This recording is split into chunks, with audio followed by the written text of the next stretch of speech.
Très bien, bah, comment vas-tu? Ça fait un temps?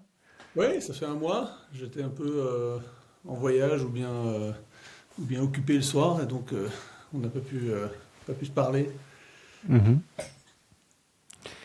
Et on était en train de, pendant que tu faisais tes réglages de caméra, là, à l'instant, on était en train de discuter d'un livre qu'on est en train de lire tous les deux par hasard, qui Ouais. s'appelle The Culture Map. Euh, je sais plus qui est l'auteur, mais Erin Meyer, Erin Meyer, ouais, ouais, exactement. une américaine qui vit en France. Et oui, voilà, c'est ça. Donc une américaine qui, je crois, a un cabinet qui aide les expats à s'y retrouver internationalement quand ils doivent travailler avec des gens qui sont pas de la même culture. Attends, j'essaie de le retrouver là pour le montrer la couverture, mais Ouais. je ne le vois pas. Je pensais l'avoir sous la main. C'est un tel bazar sur mon bureau.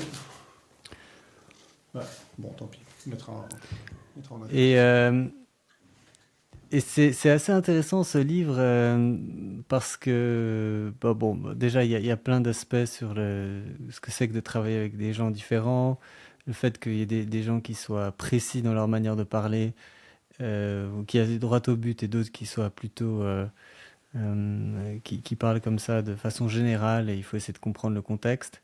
Et puis d'autres qui ont tendance à faire des retours très directs, enfin de ne pas hésiter à nommer les défauts, et puis d'autres cultures où c'est très mal toléré.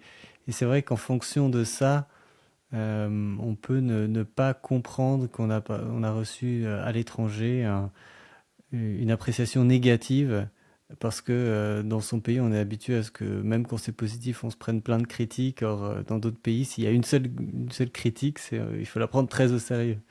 Donc c'est vraiment marrant. Et ce que moi, ça m'a évoqué, tu me diras ce que tu en penses, c'est que finalement, euh, j'ai l'impression d'être moi-même un peu un ovni, en fait. Tu vois, notre héritage franco-belgo-hollandais fait on est un peu dans. Enfin, j'ai vraiment l'impression d'être dans différentes cases et de pas vraiment savoir où me placer sur ce spectre. Parce que le spectre est défini par des pays, par des nationalités.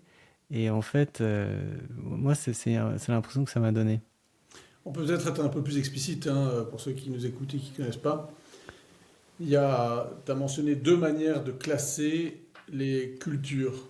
Il y a la culture, les cultures qui sont riches en contexte, donc ça s'appelle ça high context, et puis il y a les cultures qui sont pauvres en contexte, low context. Et quand je dis pauvre ou riche, c'est dans la conversation, dans les phrases. Euh, les cultures qui sont low context ne prêtent pas du tout attention, ne prêtent pas attention à l'environnement ou aux conditions dans lesquelles ils parlent. Il faut que les choses soient dites de façon explicite. High context, en revanche, il y a beaucoup de sous-entendus. Et en japonais, je crois, ou en chinois, pardon, ils ont une expression pour déduire ça, c'est qu'il faut savoir lire l'air. Read the air. Donc, lire l'air. Il faut, quand quelqu'un parle, il faut comprendre les sous-entendus. Et nous, là, en français, les Français, on est très high context. Pas autant que les Japonais, par exemple, mais on fait partie des cultures qui sont les plus high context. C'est-à-dire qu'on fait beaucoup de sous-entendus. On ne dit pas les choses explicitement. Elles sont censées être comprises. En fait, pour le dire positivement, on se veut plus intelligent. Ou plutôt que nos interlocuteurs, on les considère comme des êtres intelligents qui peuvent comprendre les sous-entendus de ce qu'on est en train de dire. Et on est vite agacé par les interlocuteurs qui ne connaissent pas le second degré. Exactement, parce que le problème des cultures high context, c'est que lorsque quelqu'un est trop explicite, on a l'impression que elle nous prend pour un enfant ou un imbécile. Ouais. Alors qu'on a parfaitement compris de quoi il s'agit et qu'on n'a pas besoin de nous expliquer les choses et de nous expliciter, de nous dire les choses explicitement.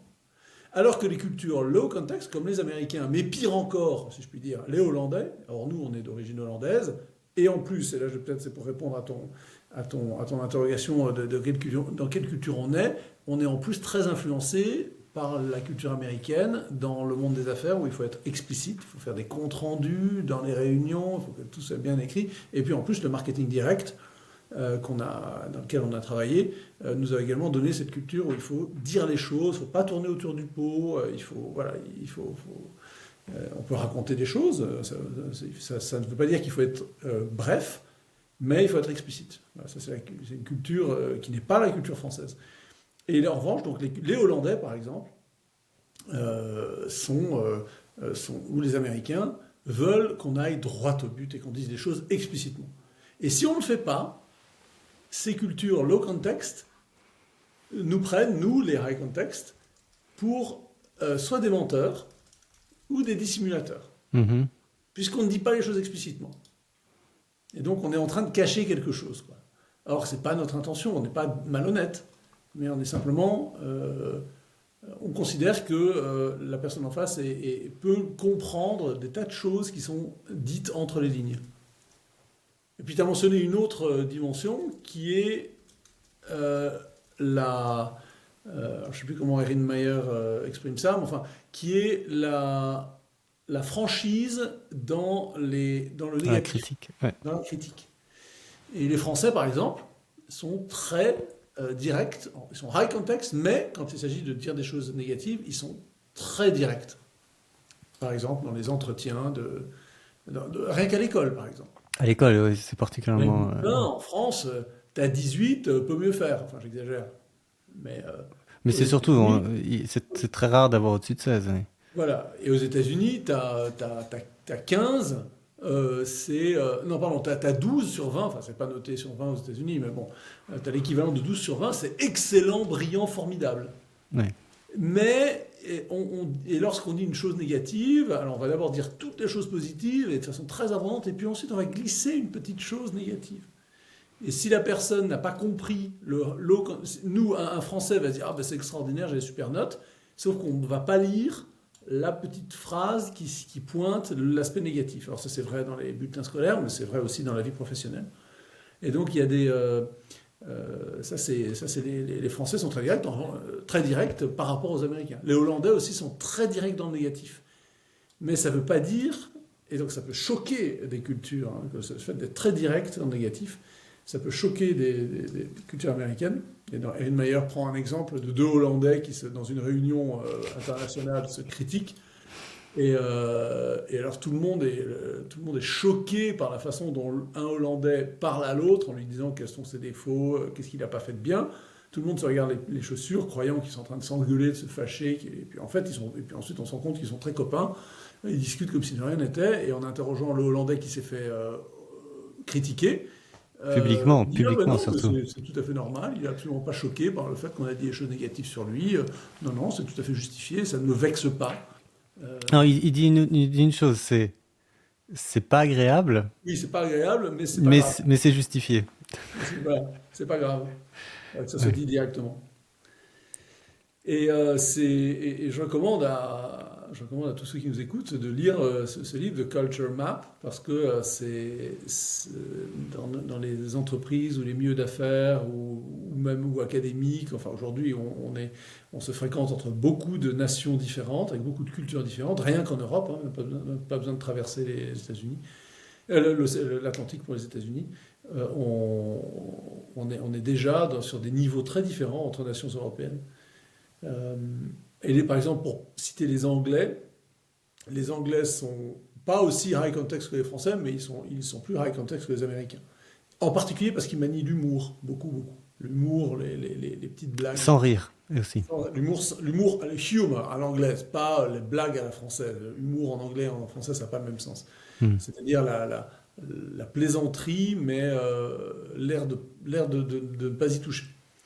Et il y a un tableau amusant dans le livre où elle cite les phrases qu'est-ce que dit un Anglais, voici ce que dit un Anglais, voici ce qu'il pense, et voici ce qu'on comprend en hollandais.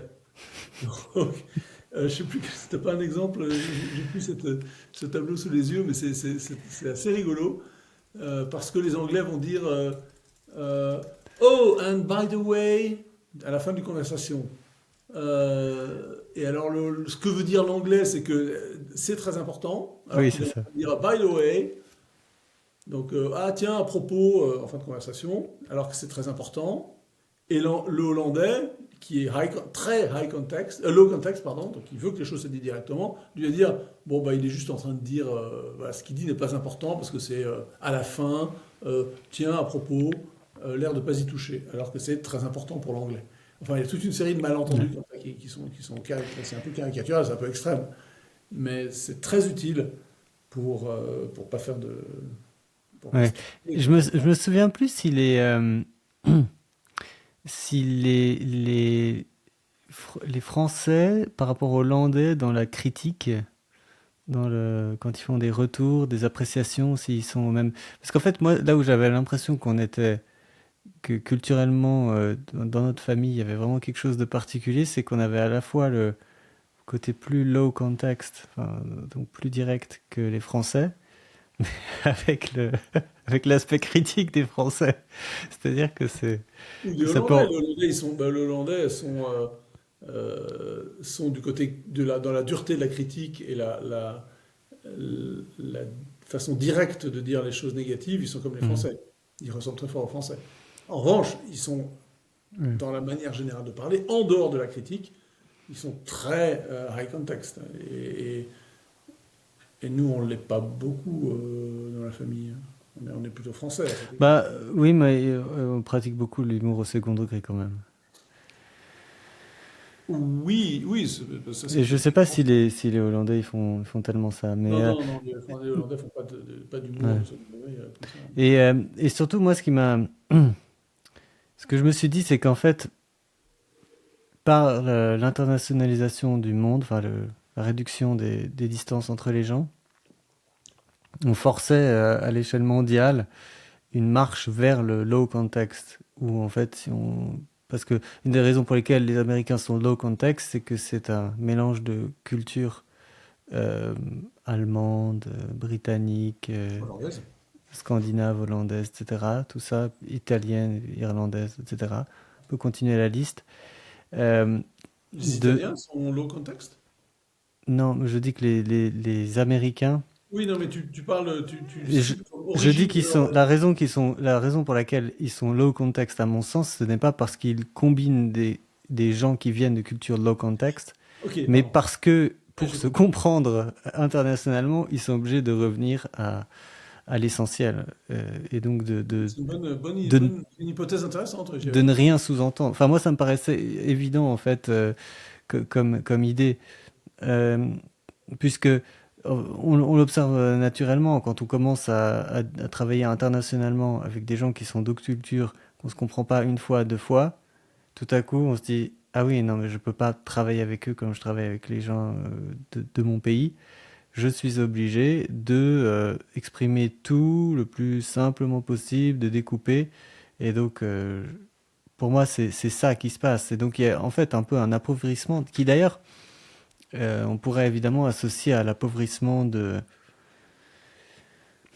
l'appauvrissement généralisé de la langue, donc le fameux globish, qui est donc un sous-anglais pas très raffiné, euh, qui est fait pour accommoder tout le monde, y compris ceux qui parlent pas très bien.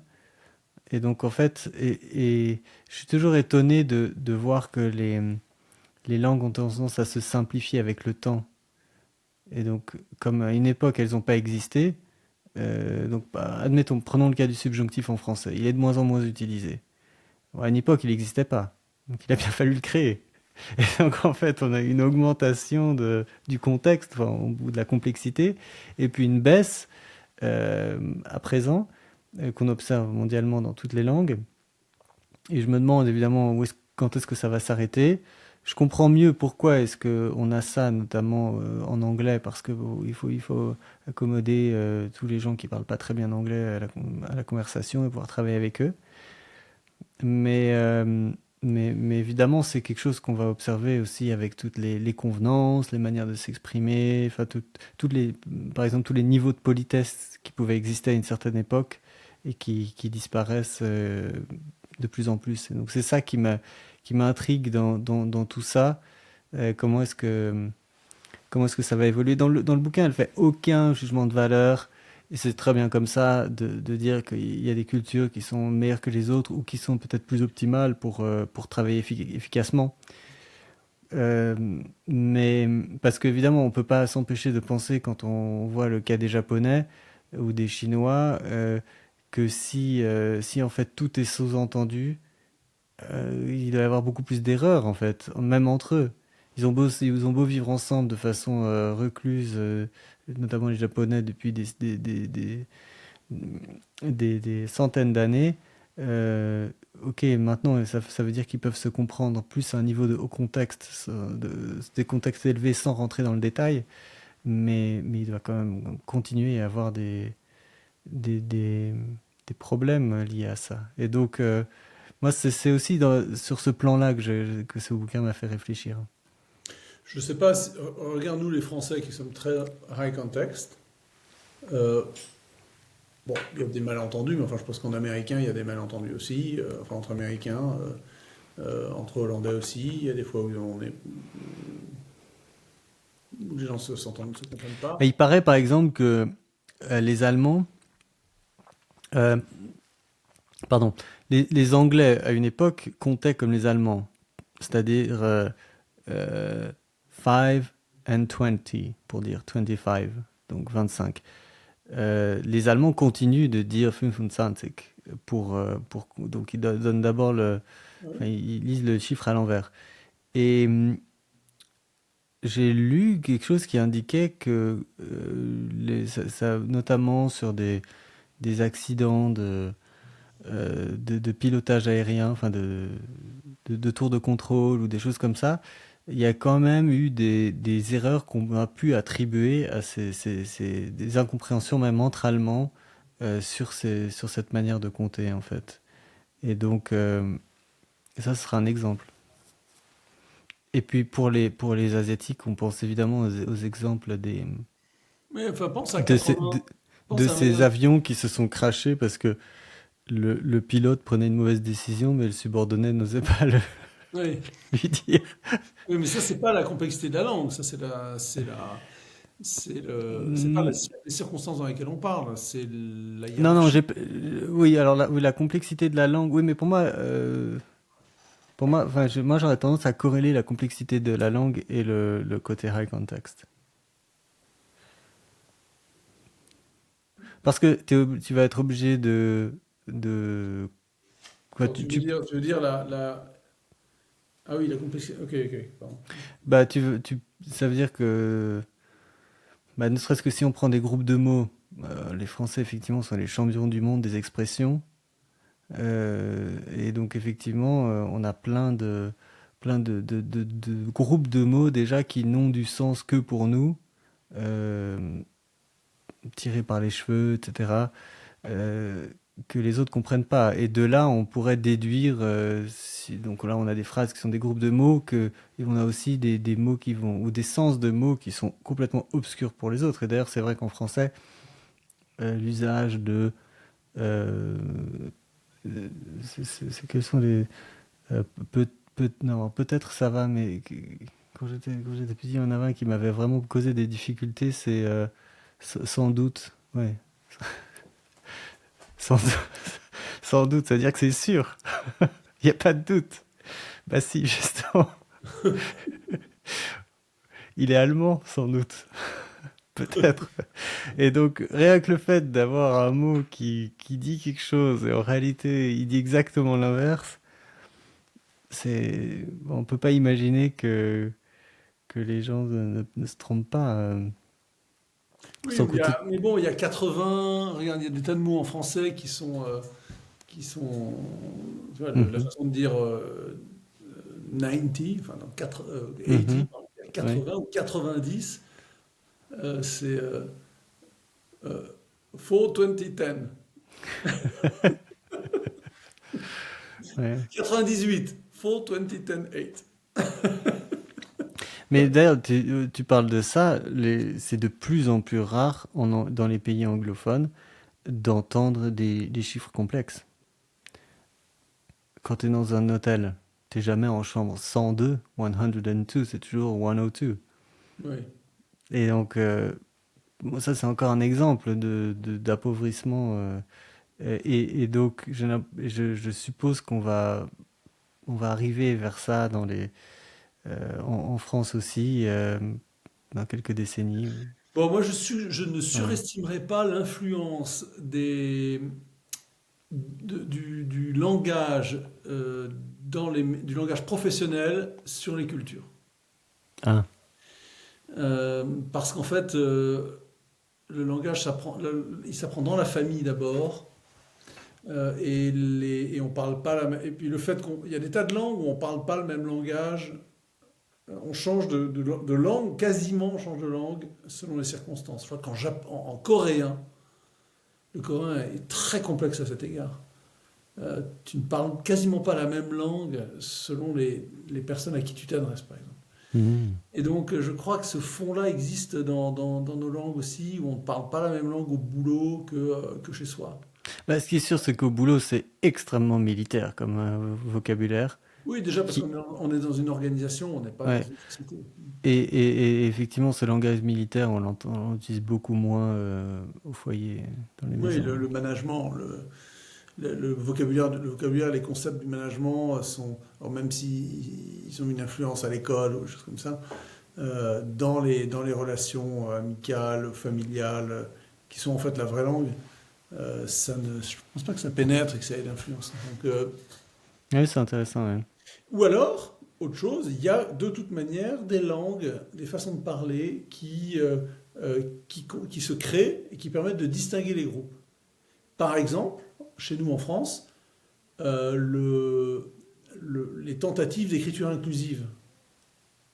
L'écriture inclusive, j'ai lu plusieurs fois des théories à ce sujet, c'est que c'est une manière pour la bourgeoisie, pour les classes éduquées, de repérer les ploucs.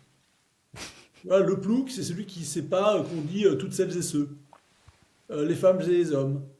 Euh, ou qui, lorsqu'il écrit, n'écrit pas euh, les nouveaux.eel.es, enfin, tu vois, les espèces de ordinateur.tris, tu sais, pour, pour les auditeurs.tris, et puis Mhm. les ordinateurs.tris.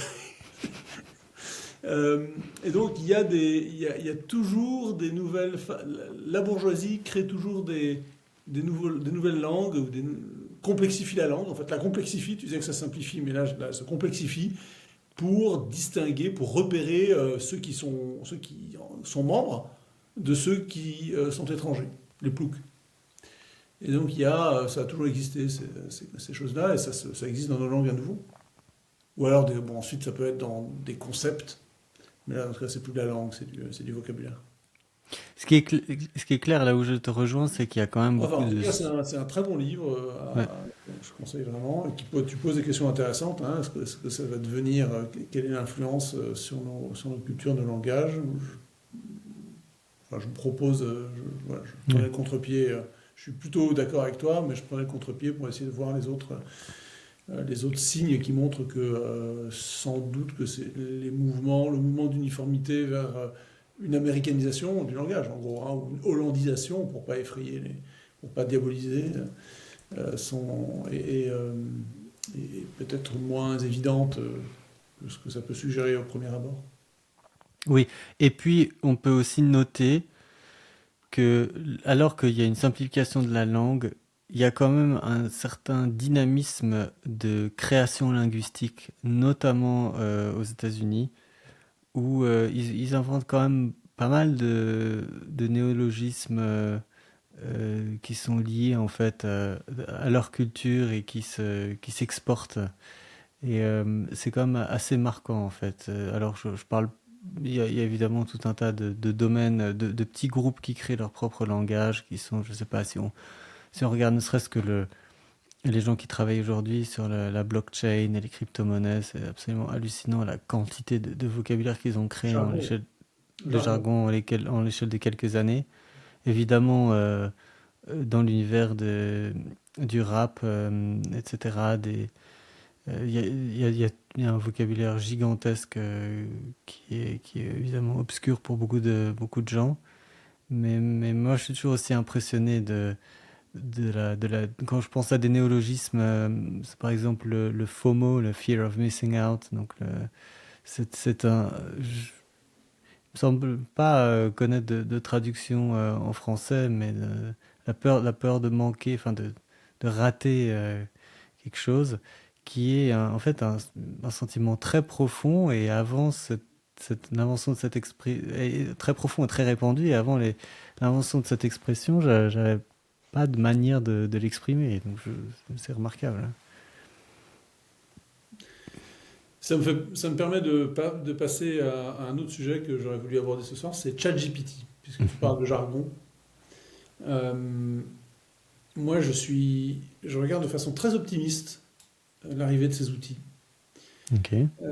Pour l'avoir testé, alors je pense que comme tout outil humain, ben, la pierre, ça peut servir à- enfin la pierre taillée, ça peut servir à nettoyer une peau et à en faire un cuir. Et puis ça peut servir à fracasser le crâne de ton voisin. Donc je pense pas que ça soit mauvais en soi ou bon en soi. Mais comme on insiste beaucoup sur les aspects négatifs depuis l'apparition de ces programmes, moi je voudrais parler des aspects positifs de ce que je suis en train de voir, d'entrevoir. Et puis quelques conseils, enfin vraiment très de néophyte, hein. Je ne suis pas du tout plongé là-dedans de façon intense, mais sur la façon dont j'utilise positivement cet outil. C'est très simple d'utiliser ChatGPT, hein. Il suffit de taper ChatGPT sur Google et puis on arrive sur le site open.ai et puis on s'inscrit avec son compte Google et puis c'est gratuit. En tout cas, il y a une forme gratuite, ChatGPT 3. Et puis il y a plein d'autres outils, mais enfin celui-là c'est le plus connu. Et en fait, c'est quoi ChatGPT? C'est un. Je reprends l'expression de Jordan Peterson qui dit que c'est un assistant qui a un doctorat, un diplôme universitaire de docteur, mais qui a entre 8 et 12 ans d'âge mental. C'est-à-dire c'est-à-dire qu'il est. C'est tellement vrai. Il faut pas lui. En gros, qu'est-ce que ça signifie? Ça signifie qu'il ne faut pas lui demander des connaissances. Si tu l'interroges sur des connaissances, fais-moi un exposé sur, je sais pas quoi, n'importe quoi, il va te. Il est pas bon. D'abord, il est pas bon parce qu'il n'a pas accès aux données les plus récentes de l'Internet sur l'actualité. Par exemple, après la démission du Premier ministre écossais Nicola Sturgeon il y a quelques mois, après sa démission, il y avait quelqu'un qui s'est amusé à demander à ChatGPT quel est l'avenir politique de Nicola Sturgeon, et ChatGPT qui se fondait sur des données anciennes disait oui, Nicola Sturgeon a un formidable avenir politique au Premier ministre. Donc, bon, les nullités de ChatGPT, elles sont dans ce domaine-là. Par exemple, il est connu maintenant que ChatGPT est capable d'inventer des références d'articles scientifiques. Ah Donc oui. il faut faire attention, très attention quand tu lui demandes des renseignements. Euh, il est pas bon. En revanche, là où il est bon, et c'est là que c'est... Donc il a 8 ans d'âge mental en connaissance, mais c'est un docteur en création. C'est un outil pour la création. Et ceux qui vont profiter le plus de ChatGPT, ceux qui vont être les maîtres dans l'économie des Large Language Models, donc LLM, comme on décrit en fait tous ces outils comme ChatGPT, LLM, ça va être les gens qui maîtrisent le langage, qui maîtrisent la psychologie, qui maîtrisent la linguistique. Autrement dit, ceux qui ont fait des lettres. Et c'est très intéressant de voir la pertinence des études de lettres dans cette économie qui a priori est enfin économie plutôt dans ses activités, dans ses outils, pour utiliser ces outils et pour profiter de ces outils qui a priori sont des outils de mathématiciens, statisticiens, informaticiens, enfin, de sciences dures. Alors qu'en réalité, une fois que l'outil a été créé, ceux qui vont le plus en profiter, probablement ce seront ceux qui maîtrisent le langage, l'écrit, Ok. l'interprétation.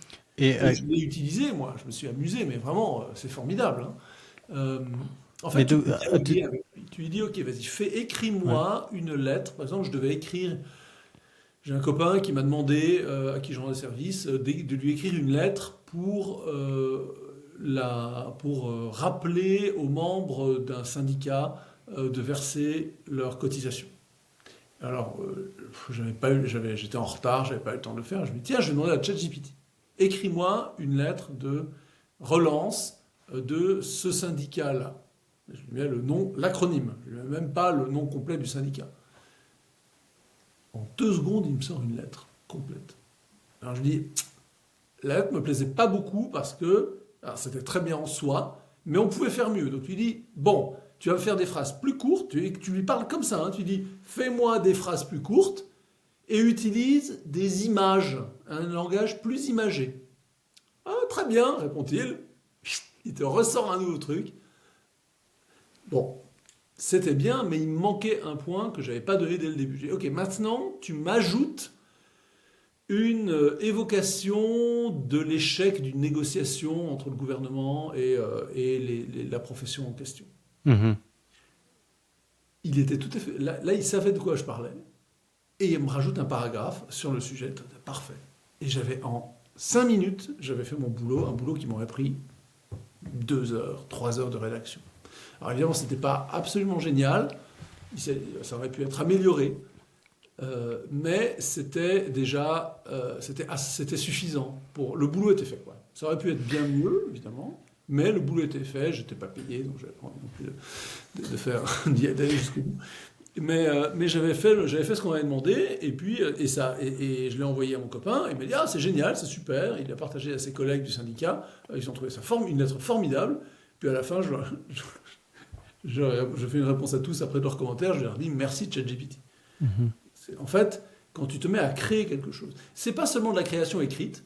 Je me suis amusé, on a un neveu qui est très bon en pâtisserie, et j'étais chez lui il vit à Belgrade avec ses parents, et j'y étais le week-end dernier, et je lui montre ce que c'est que ChatGPT. Je dis, regarde, pour la pâtisserie, tiens, demande à ChatGPT, fais-moi une recette nouvelle à partir de framboises et de pistaches.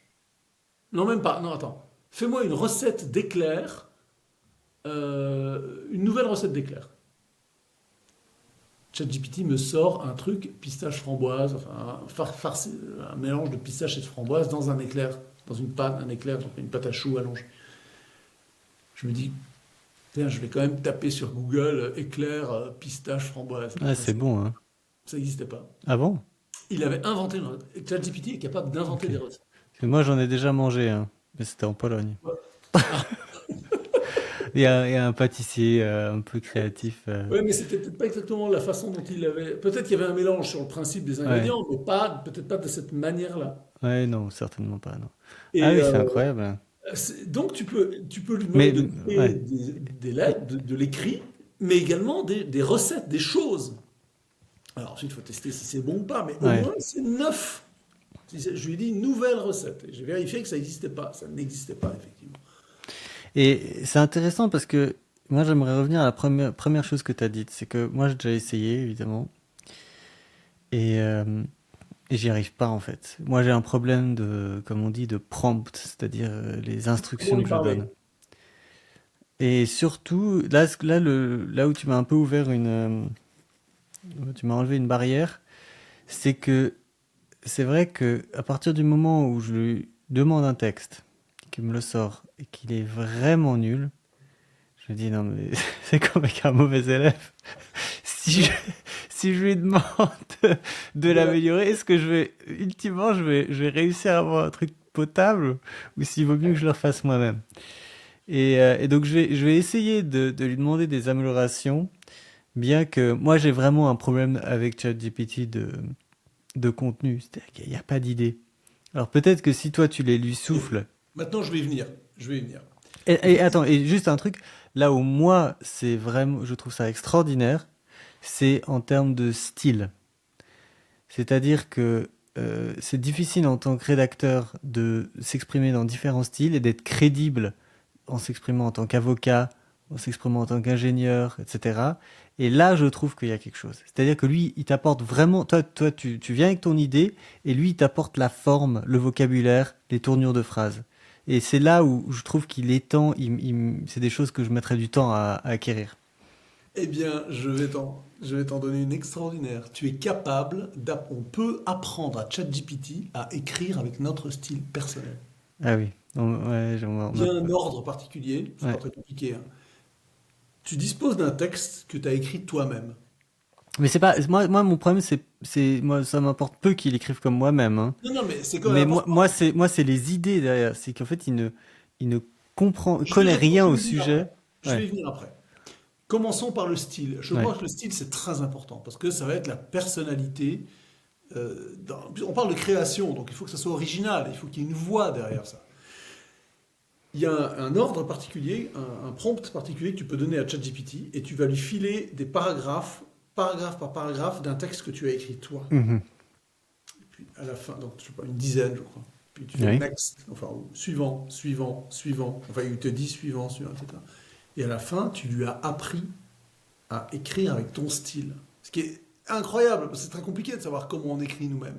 Et Ouais. lui, avec la récurrence des mots, avec des outils statistiques, c'est juste de la statistique, hein, ChatGPT, hein, c'est pas de l'intelligence artificielle, hein, c'est juste de la statistique, c'est avec beaucoup plus rapide, avec des moyens de calcul de processeurs beaucoup plus puissants. C'est juste de la statistique, hein, il n'y a pas eu de saut quantitatif, de qualitatif, c'est juste un saut quantitatif.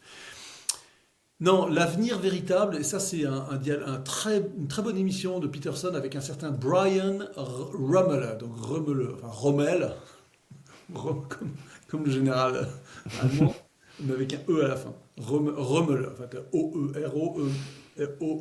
O-E-R-O-E-M-2-M-E-L-E, qui est un spécialiste des Large Language Models, enfin des LLM, donc des ChatGPT. Et ils discutent avec Peterson, et pour eux, l'avenir, et Rummel explique beaucoup, c'est le personal AI, c'est-à-dire ton ChatGPT à toi. Imagine que tu as sur ton... Enfin, c'est pas imagine. Ce que tu dois faire, c'est que tu vas télécharger sur ton ordinateur un, un LLM qui fonctionne hors ligne. Si tu n'es pas connecté au Wi-Fi, il fonctionne. Et tu lui donnes accès à tout ce que tu as créé, écrit, lu, c'est-à-dire toutes les connaissances, et on en a plein sur nos ordinateurs, tous les fichiers, tous les sujets. Enfin, moi, dans mon domaine, par exemple, mon métier, j'ai accumulé énormément d'articles scientifiques, de présentations professionnelles, scientifiques, dans mon domaine, dans la stérilisation de dispositifs médicaux. Et euh, donc quand tu possèdes des données, une base de données, tu résous le problème de la connaissance que tu venais de dire juste avant, hein. Il est pas bon pour la connaissance, enfin ce que je disais, et puis toi pour la connaissance. Si tu veux le faire travailler comme ton assistant, il faut qu'il ait accès à tous tes bouquins, à Mhm. tout ce que tu as écrit. Et à ce moment-là, tu peux le faire travailler comme ton assistant personnel. Tu dis, ok, je voudrais écrire une lettre sur tel sujet. Et là, il va comprendre parce qu'il va aller piocher dans tout ce que tu as écrit, tous les fichiers que tu as sur ton ordinateur, qui sont importants pour toi, parce qu'il y a de la valeur pour toi, le métier dans lequel tu travailles. Et il va, tu vas en fait dialoguer avec toi-même. Ouais. Peterson dit, j'ai 60 millions de... Alors Peterson, évidemment, absolument tout à fait différent, enfin c'est plutôt en échelle de ce que nous, on peut faire, le commun des mortels. Oui. Mais Peterson, lui, il a 60 millions de mots sous forme d'articles, d'essais, de livres, de conférences, de transcrits de conférences. Je crois que même des vidéos, des conférences de Peterson. Et Peterson dit, moi, je suis en train de créer mon intelligence, mon IA personnelle, pour pouvoir dialoguer avec moi-même. C'est-à-dire redécouvrir des choses que j'ai oubliées, ou alors mettre en relation des idées nouvelles auxquelles je n'avais pas pensé et qui sont en fait connectées, et de les tester en fait de créer des nouvelles idées. Non pas tout seul, le programme n'y arrivera pas tout seul, mais à partir de ce que tu vas lui donner, tu vas l'alimenter. Et dans ce cas-là, tu as une espèce de...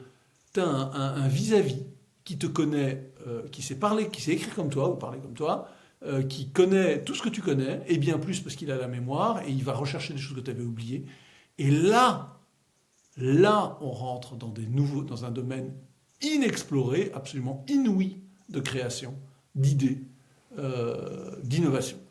Là, vraiment, je pense que c'est un saut dans... Donc ça va favoriser déjà les gens qui ont une grande marque personnelle, qui sont créatifs, oui. ou qui sont créatifs, ou alors qu'ils ont une grande marque personnelle.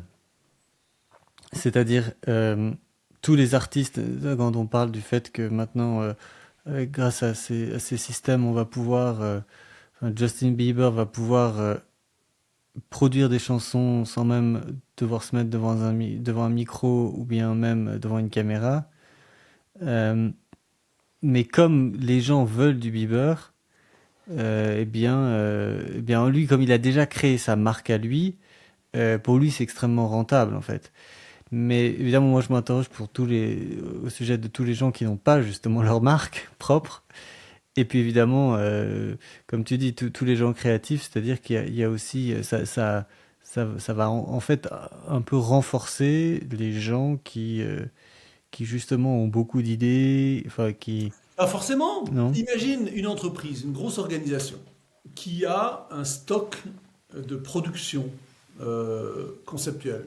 Toutes les entreprises ont un stock de production conceptuelle, hein. C'est Mhm. pas seulement celles qui écrivent, qui impriment des livres, pas seulement les maisons d'édition. Un Decathlon a des procédures, des idées, des projets, des tas de choses conceptuelles. Carrefour. Et donc tu mets à la disposition des salariés qui sont censés produire, créer quelque chose de neuf, hein, entendons-nous. Hein. C'est pas, de toute façon, avec ou sans ChatGPT, euh, le pouvoir, c'est pas un bon mot, mais disons là, euh, le, l'avancement l'augmentation de la prospérité est toujours due à des gens qui créent des choses nouvelles, qui inventent de nouvelles choses. Donc avec ou sans ChatGPT. L'avantage de ChatGPT, c'est qu'on va accélérer la production d'idées neuves, ou de concepts nouveaux, ou d'images, ou de musique, ou de produits, ou de recettes d'éclairs à la pistache et à la La framboise. et aux framboises. C'est dans tous les domaines. Donc c'est pas seulement c'est également le pâtissier du coin.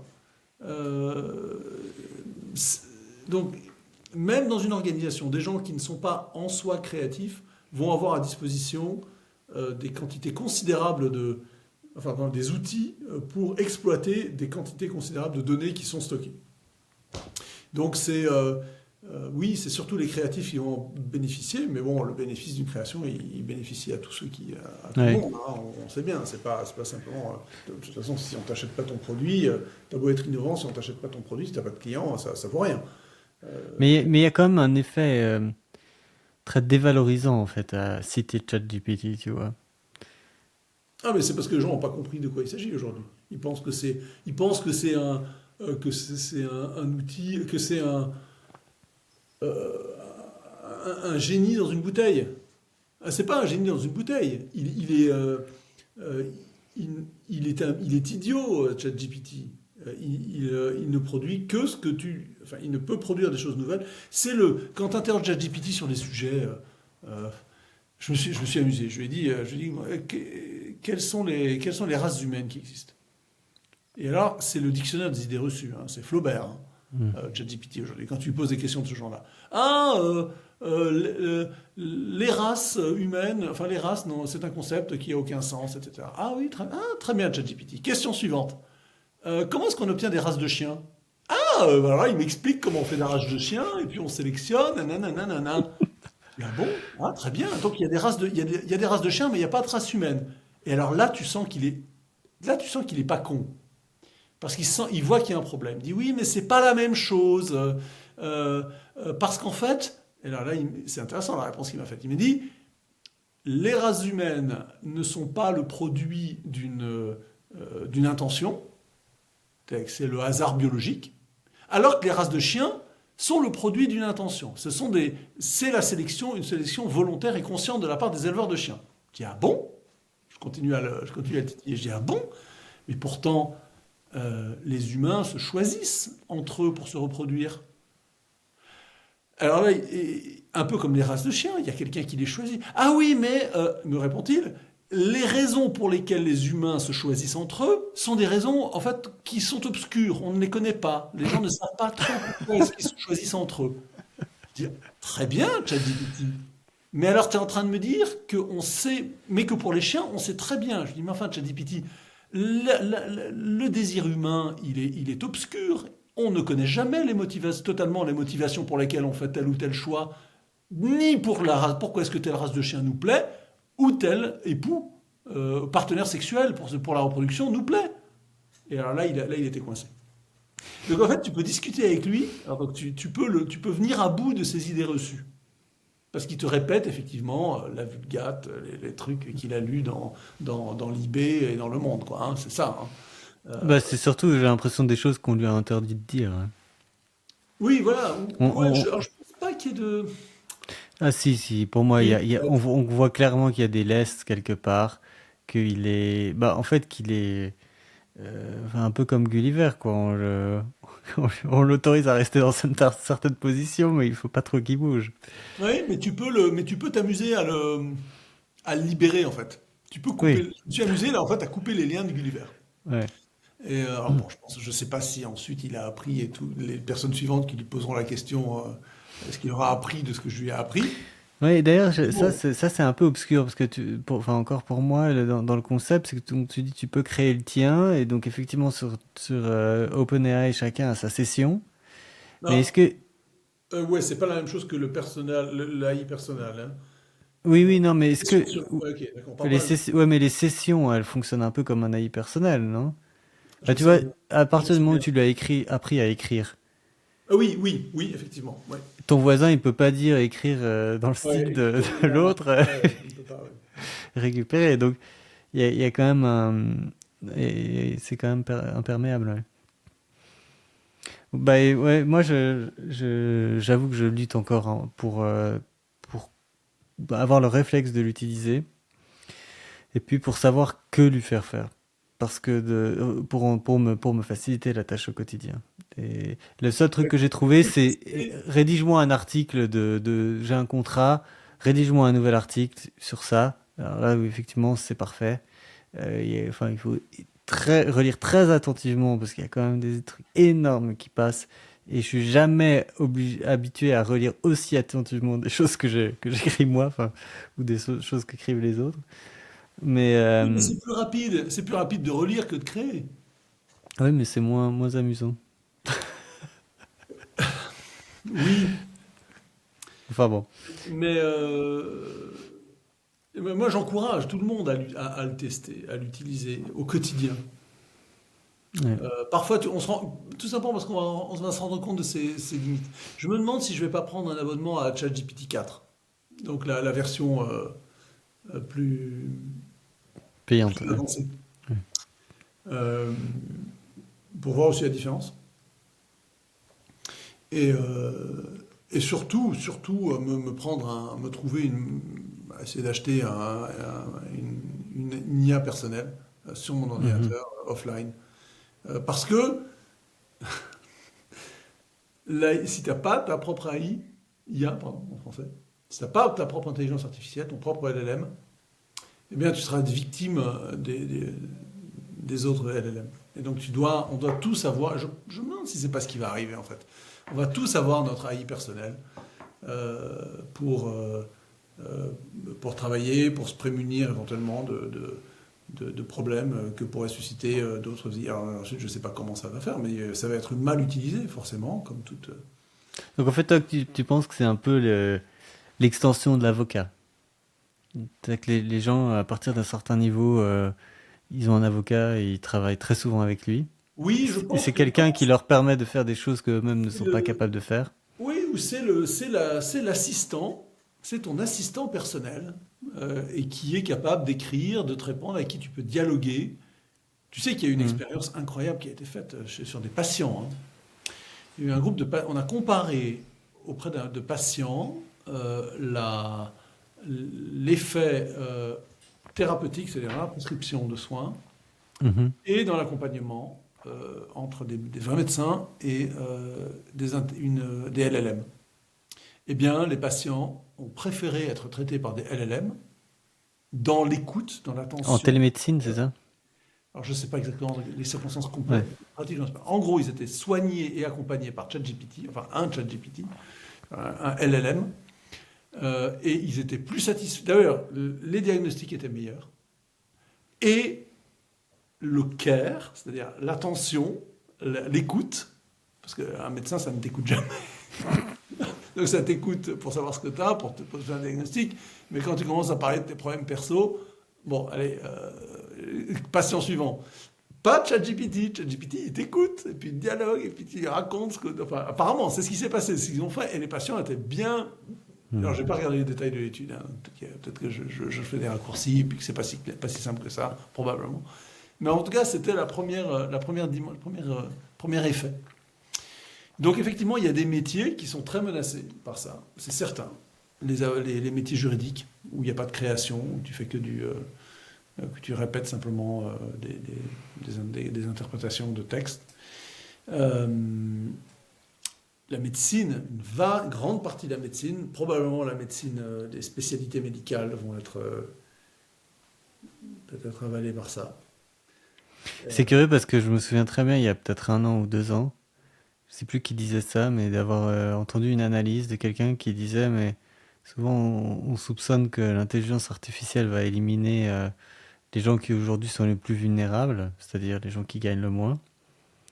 Mais en réalité, elle va d'abord s'attaquer aux avocats, aux médecins. Et effectivement, enfin, on Oui, va voir encore, hein, mais... il y a des métiers qui reposent sur des privilèges comme ça, et qui vont. Où l'accès à de la connaissance. Alors, cela dit, c'est assez contradictoire. Enfin, non, non. ChatGPT est pas bon pour la connaissance, mais il y a des LLM qui sont, comme je disais, des LLM personnels, qui sont dédiés à tel ou tel type de tel ou tel secteur de la connaissance et qui là sont très bons parce qu'ils sont capables de traiter très rapidement des quantités immenses de données. Et de donner maintenant pas seulement des chiffres, pas seulement des rapprochements de tableaux Excel, mais du langage, Mhm. de la parole. Et ça, c'est terrifiant, mais bon, moi je suis pas médecin. Donc Après toi le déluge. ah, bah, je m'en fous, enfin je m'en fiche un peu, ça ne me concerne pas. C'est pas la voie que j'ai choisie. En revanche, je sais manier la langue, je sais lire, je sais,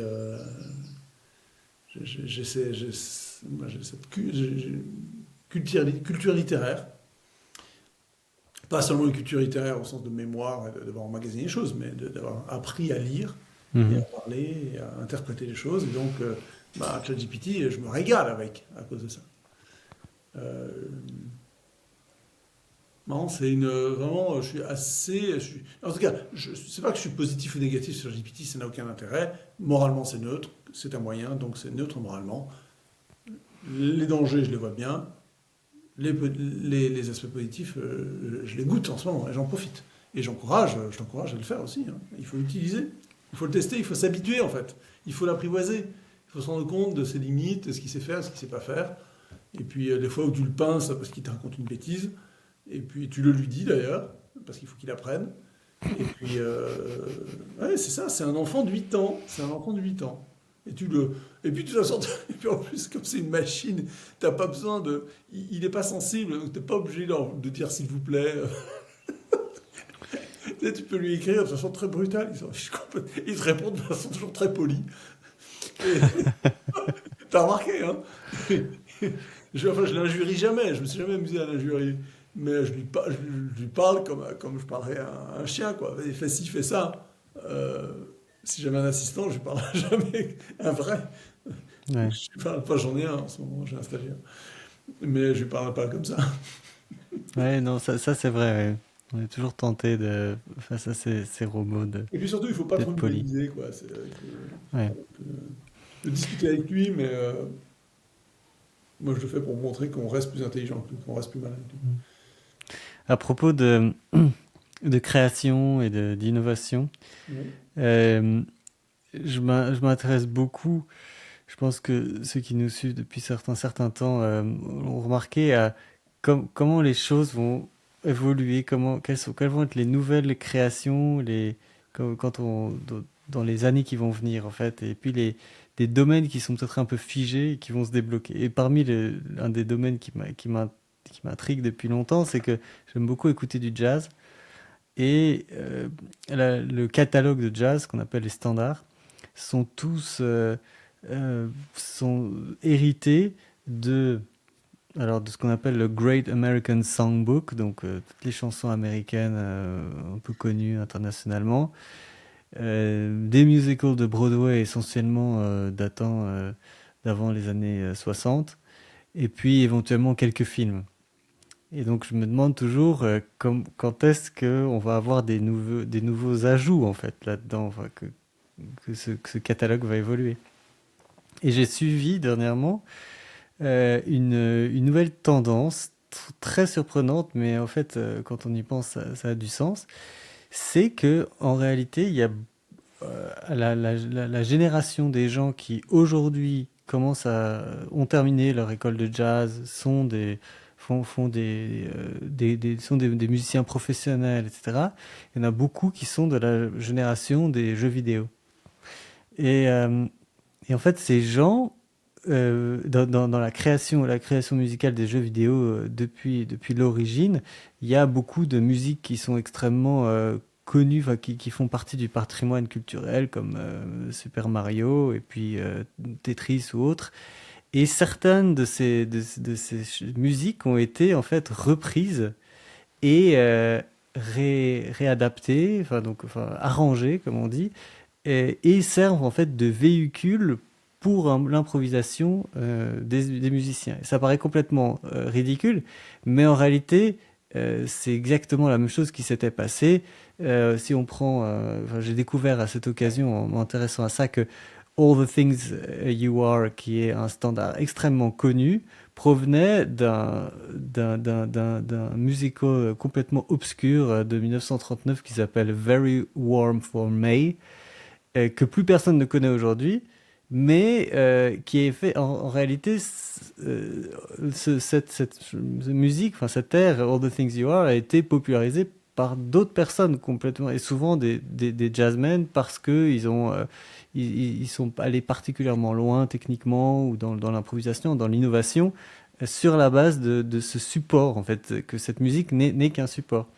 Et aujourd'hui, de la même manière, euh, il y a, à New York notamment, il y a un festival du jeu vidéo. Alors moi, ça ne m'intéresse pas du tout les jeux vidéo. J'ai un tout petit peu de culture de quand j'étais plus jeune, mais moi, c'est plutôt le jazz qui m'intéresse. Et j'ai été surpris d'apprendre que dans ce festival des jeux vidéo, le clou du spectacle, c'était, enfin le clou de tout l'événement, c'était un grand orchestre, donc un big band de jazz spécialisé dans les jeux vidéo. Et ça a fait, il y avait des foules énormes pour voir ça. Et beaucoup de gens qui sont dans ce festival n'étaient pas nés à l'époque de Mario et n'ont même jamais joué à ces jeux dont on joue aujourd'hui la musique. Donc c'est exactement la même chose que quand on écoute Autumn Leaves ou bien All the Things You Are, etc. Avec beaucoup d'appréciation, en fait, on ne sait même plus d'où elles proviennent. Et donc, en fait, il y a une espèce de... ceci n'est possible que parce que à l'époque où étaient créées ces premières mélodies de jeux vidéo, ils étaient extrêmement limités techniquement, les Japonais, avec, je crois je sais plus exactement, mais je crois que techniquement, ils ne pouvaient composer qu'en 8 bits. Et d'ailleurs, l'orchestre, en l'occurrence à New York, ça s'appelle le 8-bit Big Band, ou je sais plus quoi. Et, euh, et donc ça les obligeait à créer des mélodies relativement simples et puis qu'on retenait bien. Et finalement, aussi, en les écoutant, ces mélodies, je me suis aperçu qu'elles étaient fortement imprégnées aussi elles-mêmes de mélodies de jazz, mais vraiment du début des années 30. Il y avait vraiment un côté très dansant dans ces musiques de jeux vidéo. Et finalement, c'est pas étonnant qu'elles soient aujourd'hui reprises là-dedans. Et ça crée en fait un nouveau répertoire. Et c'est uniquement grâce au fait que ces joueurs, enfin ces anciens joueurs de jeux vidéo, pour eux, ça leur évoque quelque chose en fait, parce qu'ils je sais pas, ils y jouaient avec leurs parents, avec leurs frères, avec leur père, et qu'en fait, bah, eux, ils ont des souvenirs qui sont associés à ça. Et, euh, et parce qu'à part ça, les générations d'avant ou d'après, j'ai du mal à imaginer en quoi est-ce qu'elles vont apporter quelque chose de nouveau au répertoire musical du jazz, en fait, enfin, en termes de standards. Et il y en a certains artistes qui s'amusent comme ça à reprendre, comme Jamie Cullum, le Britannique, qui prend effectivement les chansons nouvelles et puis il improvise autour de ça, mais jamais il arrive à transformer ça en quelque chose qui va être plus connu que l'original. Et alors on va voir ce que sera l'avenir de la Nintendofication du jazz, mais je trouve ça vraiment étonnant. Et puis finalement, enfin, ça m'a beaucoup fait réfléchir cette innovation. Est-ce que c'est parce que la musique populaire, un pan de la musique populaire, c'est désormais la musique de jeux vidéo? Et que le jazz s'est toujours inspiré de musique populaire? C'est ce que tu suggérais avec l'usage d'une comédie musicale qui a donné naissance, obscure, mais qui a donné naissance à un des grands standards? Oui, je pense que en fait, c'est un peu compliqué parce qu'en fait, le jazz n'est jamais une musique à la mode en soi, hein. Depuis qu'elle a existé, elle a jamais été dominante. Pourtant, elle a toujours été là et puis elle a toujours été très, très innovante, très complexe techniquement, enfin, la plupart du temps. Euh, et puis, bon, elle a quand même aussi subi des transformations qui font elle s'est aussi un peu désintégrée avec le temps, hein. C'est-à-dire que j'estime qu'à partir des années 70, ils sont un peu comme d'ailleurs la musique classique dans les années 40, donc avec un peu de quelques décennies de décalage, ils ont commencé à partir dans des choses tellement complexes en termes ouais, tellement dissonantes, ouais, tellement expérimentales. Et donc on l'a vu avec Miles Davis et d'autres qui à la fin de leur carrière faisaient des choses qui n'ont pas du tout été retenues autant que les précédentes et qui sont difficiles à entendre parce que ils s'affranchissent de toutes les règles de l'harmonie, voilà. Et donc pour revenir au jazz et ces grands, je pense que oui, à chaque fois, ils cherchent ouais, déjà, quand ces grands jazzmen bon, disons dans les années 50-60 reprenaient All the Things You Are, etc., bien souvent, en fait, ils les prenaient parce que ça les arrangeait d'avoir certaines progressions d'accords, certaines mélodies, qui leur permettaient ensuite comme je disais tout à l'heure, j'utilisais l'expression d'un véhicule d'improvisation. C'est-à-dire que la mélodie est pas si importante que ça, c'est plus que ça va leur permettre d'aller dans une certaine direction musicale et d'exprimer certaines idées musicales par ça.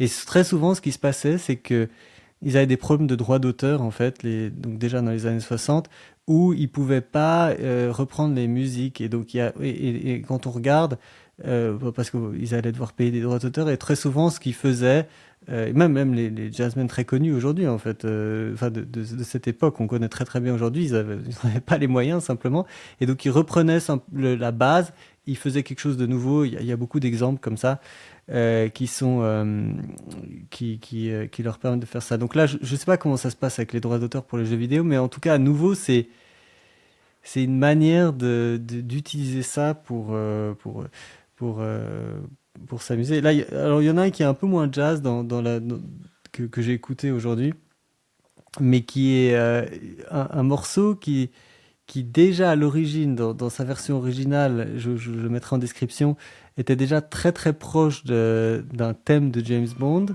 mais qui n'en est pas. Ça vient d'un jeu qui s'appelle Metal Gear Solid.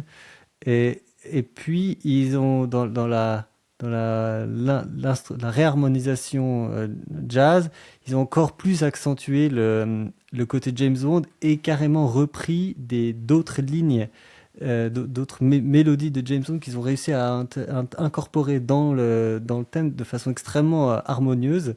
Et donc, ça crée quelque chose de nouveau. Et je trouve que ce sont d'ailleurs un thème qui serait beaucoup plus adapté pour un des prochains James Bond que ce qu'on nous a produit ces Les dernières années. nullités, les dernières nullités.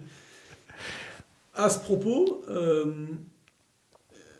je t'avais envoyé, je crois, cette vidéo sur YouTube d'un compositeur qui est un jazzman aussi français, qui est un très bon pianiste Ouais. et qui analyse musicalement les airs de dessins animés. Oui.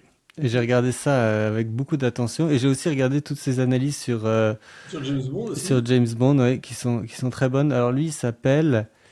je vais retrouver son nom parce que j'ai pas mal Et regardé. alors, on le mettra en description, Ouais. mais ce qui est intéressant en fait, c'est la réflexion qu'il a sur les musiques pour les enfants et sur la manière dont ces musiques, la richesse, la profondeur harmonique et musicale d'un air aussi bête que Capitaine Flamme Oui.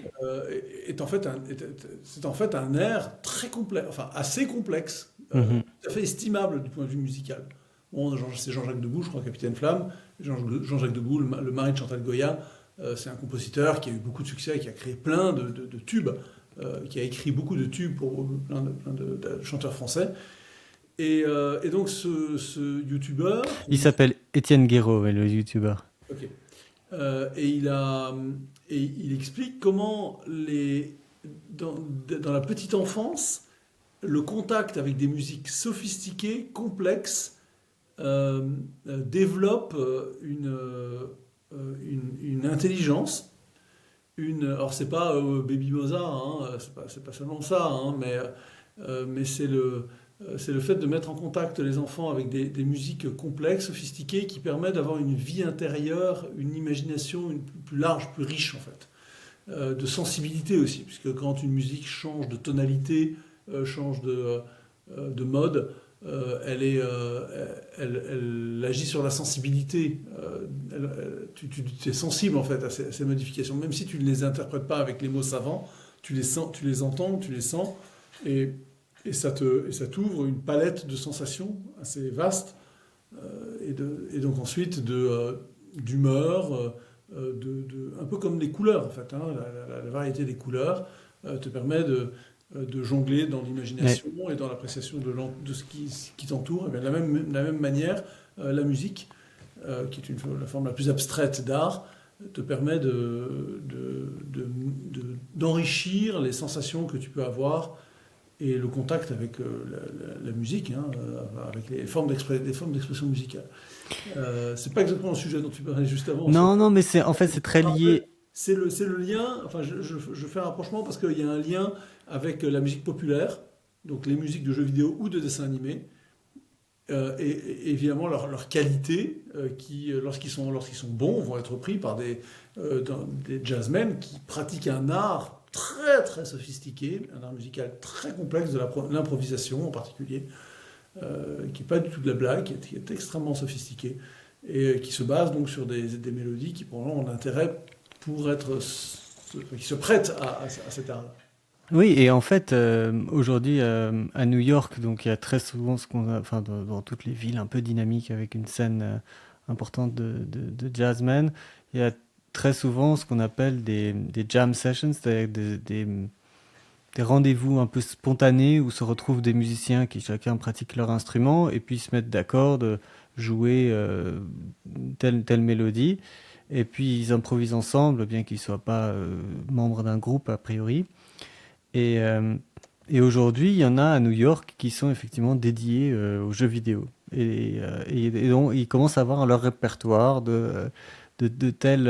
Enfin, tout le monde commence à avoir les mêmes références même si à nouveau ce sont des jeux qui n'ont pas joué, c'est plus un langage commun. Et c'est très intéressant ce que je te rejoins tout à fait sur bon, l'importance évidemment d'éduquer ces enfants en leur faisant écouter de la musique riche en informations, c'est-à-dire avec de la complexité. Et, euh, et à ce sujet, j'évoquais il y a un instant le fait qu'à partir des années 70, les jazzmen soient partis dans des directions qui sont très difficiles à suivre pour le grand public et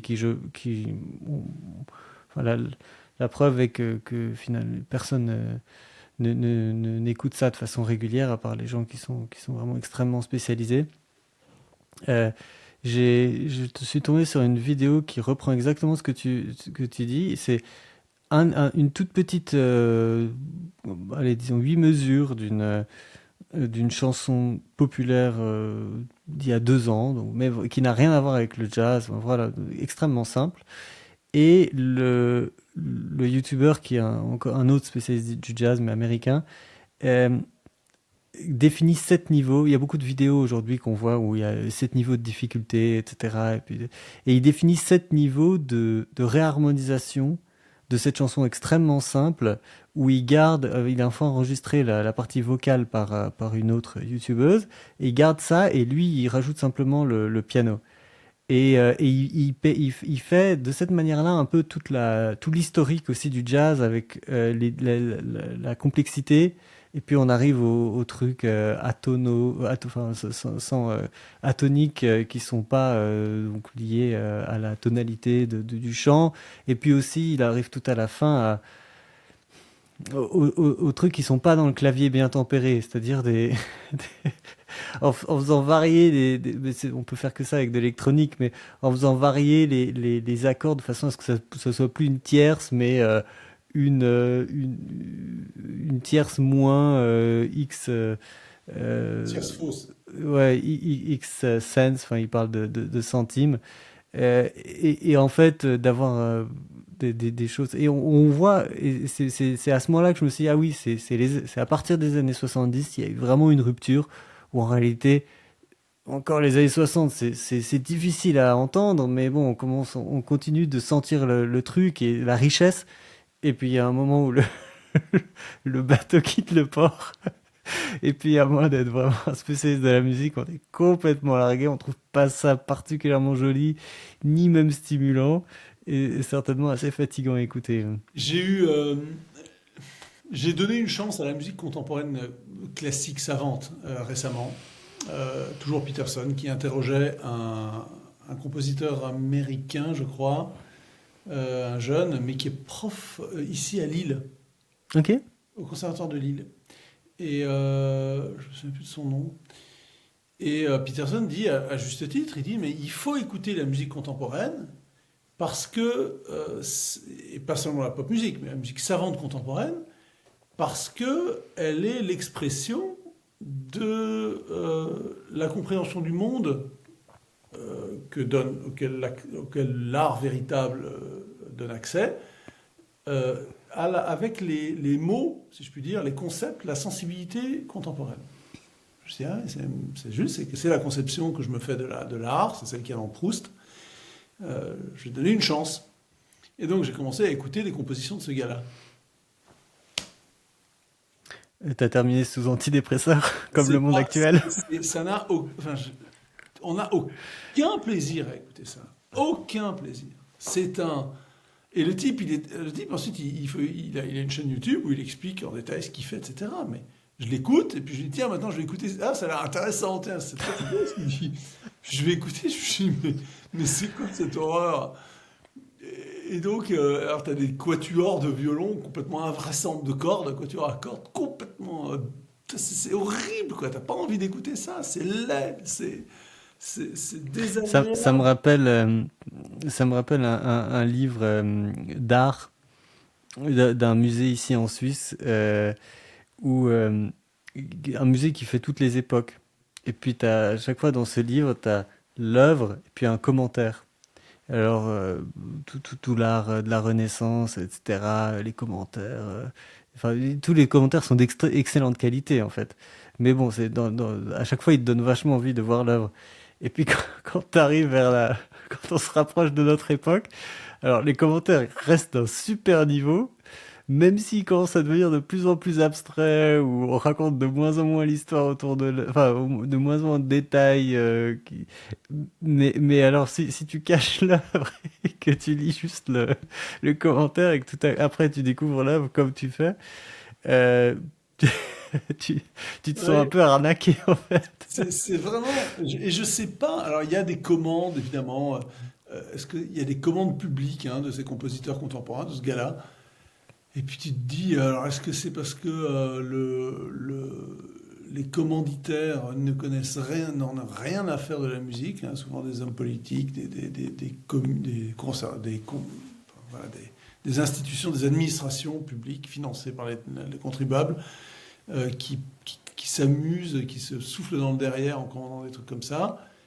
Est-ce qu'il y a des mécènes privés individuels, hein, je ne parle pas des entreprises, mais des mécènes privés individuels qui disent ah tiens j'aimerais bien que vous veniez jouer ça chez moi pour une soirée ou donner un concert avec j'aimerais bien savoir qui. Il doit y en avoir, hein, il doit y en avoir à New York de temps à autre, des mecs des milliardaires dans la transformation de la viande et qui décident de se donner, de dorer leur blason avec, Ouais. en étant parrain des arts. Euh, bon, peut-être qu'il y en a qui sont comme ça, mais cela dit, dans l'histoire de l'art européenne, il y avait des bandits qui ont parrainé des très grands artistes. Euh, mais là, vraiment, il y a une espèce de décalage enfin, je ne comprends pas à qui ça parle. Et qui peut apprécier ça? Quelle est la toute petite minorité? Je suis sans doute pas assez sophistiqué pour apprécier ce genre de choses. Je pense qu'il faut garder. Je pense qu'évidemment, il y a beaucoup de déchets hein, dans tout ça. Et puis, c'est exactement la même chose que à l'époque où on parlait des Ouais. nouvelles encycliques du pape, où il faut pas tout prendre au sérieux. Je pense qu'il faut effectivement continuer d'écouter. Moi, je suis surpris de voir. euh, J'écoute très peu de musique d'aujourd'hui, mais je reste quand même ouvert. Et je suis surpris parfois positivement par des gens qui arrivent des artistes qui arrivent vraiment à créer quelque chose d'excellent. Alors, bon, c'est très souvent en s'inspirant de choses du passé. Euh, dans un style un peu, par exemple, des années 80, mais quelque chose qu'on n'avait pas en fait à l'époque, ou avec d'autres techniques. Je trouve ça remarquable. Mais je suis comme toi en fait. Ça me dépasse. Moi, je pense que ma limite, c'est les polyrythmes. Donc le polyrythme, c'est quand tu as en fait deux rythmes différents. Par exemple, je sais pas, on va dire une valse à trois temps et puis par-dessus, enfin, qui est joué en même temps que quelque chose à quatre temps. Et, euh, et donc ça crée ce côté un peu saccadé, un peu surprenant, qui peut comme ça. Enfin, c'est compliqué à écouter, hein, ça demande quand même de se concentrer, mais ça reste encore audible. Euh, mais au-delà de ça, moi, je commence à être perdu. Et je suppose que la plupart des gens sont en fait déjà à un niveau de complexité beaucoup moins avancé dans leur appréciation musicale, et puis qu'ils passent complètement à côté de toutes les choses qui sont contemporaines. Ça, c'est pareil dans les concerts quand tu te retrouves à la Philharmonie et puis que il te joue trois œuvres et puis la dernière est d'une époque beaucoup plus récente. T'as vraiment l'impression d'être. Enfin, ça n'a plus rien à voir avec les deux dernières qui pourtant étaient peut-être encore du XXe siècle. C'est Ouais, c'est un assez. mystère, hein. Moi, j'ai Hmm. tendance à penser que la commande publique est à l'origine de cette décadence. Euh, mais peut-être que c'est superficiel de penser ça, de se prendre c'est imaginer qu'il n'y a plus de talent, qu'il n'y a plus d'intelligence, il n'y a plus de sensibilité artistique, et pourtant il doit y en avoir, Ouais. voilà, dans ces choses-là. Est-ce que c'est comme l'architecture, tu sais, où tu as comme tous les arts, quoi, la peinture, l'architecture, bah, tu as des tas de déchets et on a le nez trop près du guidon pour savoir ce qui va demeurer, ce qui va rester, ou ce qui sera considéré comme une imposture par la génération suivante, qui diront c'est vraiment nul, on va raser cet immeuble, on va raser Miss Van der Rohe à Chicago ou à New York, parce que c'est effectivement atroce, Ouais. c'est, l'architecture moderniste. Et puis on va foutre à la poubelle les partitions de ces artistes qui, je sais pas. Bah en architecture, ça je le vois bien en Suisse, hein, que dans ma petite campagne là, euh, enfin on est quand même très très près de la ville, donc après entre la guerre et puis les années 2000 en gros, euh, ils ont construit des tours, des trucs horribles, etc. Alors je sais pas si c'était à la va-vite, qu'il n'y avait pas les moyens, qu'il fallait loger beaucoup de monde, mais même les maisons en fait, les maisons individuelles qui ont été construites à ce moment-là, il y en a très très peu qui sont dignes d'intérêt. Et puis tout à coup, à partir des années 2000, je sais pas qui a dit stop, maintenant vous allez nous faire que si vous construisez un truc nouveau, même si c'est des appartements, ça doit avoir l'apparence de loin d'une ferme, avec etc. Et puis tout à coup, on se retrouve avec, et puis en même temps, ils rénovent les fermes pour les adapter, enfin surtout toutes les granges pour qu'elles puissent devenir habitables. Et puis tout à coup, en fait, on se retrouve avec une harmonie du passé, de l'ancien, hyper agréable, tout le monde adore. Et puis, on ne peut pas s'imaginer, enfin, s'empêcher de penser que là, dans les 20 ans à venir, tous les trucs qui ont été construits entre la guerre et puis les années 2000 vont être petit à petit rasés pour être remplacés par ça. Parce que je pense qu'effectivement, là, enfin, en donnant une chance à la modernité, on a vraiment quelque chose qui commence à avoir du sens pour étendre les villages sans les dénaturer. Ça s'appelle Donc, l'architecture vernaculaire, le terme vernaculaire, ouais, ok, ouais. vernaculaire. Et donc là, oui, je le vois. Et c'est vrai que on pourrait se dire la même chose dans la musique. Ok, techniquement, on est à un point très avancé où on peut faire tout un tas de polyrythmes. On n'est plus obligé de s'en tenir au clavier bien tempéré, mais on peut faire d'autres intervalles musicaux que ceux de la musique qui ont été inventés à la Renaissance. Euh, mais même bien qu'on sache le faire, il faut le faire. Et donc, évidemment, ton compositeur, bah, lui, il le fait. Moi, je pense que c'est un savoir théorique qui est intéressant, mais et de la même manière que oui, on pourrait couvrir la Terre de cubes de béton, mais est-ce qu'il faut le faire comme habitation?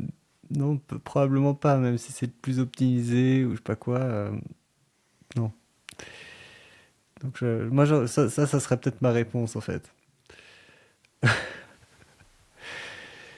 Bien. Bien, bah, c'était un plaisir. Bah oui, on en reste là pour ce soir. On va Parfait. essayer de reprendre le rythme avant l'été. Excellent. Bah, écoute, passe une bonne soirée. Et salut, bonne soirée. Salut.